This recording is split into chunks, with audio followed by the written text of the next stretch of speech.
Okay, so that's the diagnosis of the problem, and honestly, it looks pretty bleak. But the Bible gives us a radically different and firm foundation. And that brings us to Section 3, the unchanging Word. In a world of shifting relative truth, the Southern Baptist Confession of Faith, the Baptist Faith and Message 2000, makes this incredibly clear statement. It says the Bible has truth without any mixture of error for its matter. Therefore, all Scripture is totally true and trustworthy. And you got to notice the specific words there.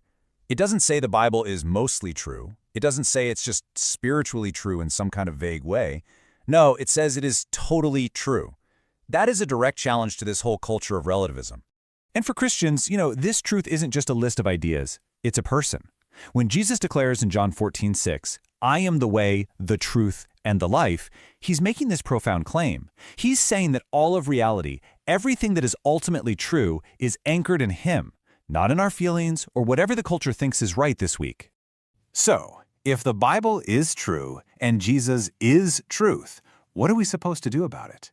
Well, the Apostle Paul gave this command to a young pastor named Timothy who was trying to minister in a really hostile culture, a lot like ours, that didn't want to hear it.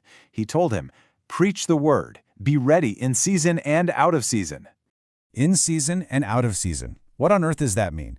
It means you preach when it's popular and you preach when it's not, when people welcome it and when they reject it. See, the commission to speak truth doesn't come with an asterisk that says, unless the culture gets hostile. And that command leaves us with a massive question today. We know we're called to speak, but how? How do we handle all that pressure we talked about at the beginning? Well, in part 2 of this explainer, we're going to get super practical and look at how we can speak this truth with both courage and grace.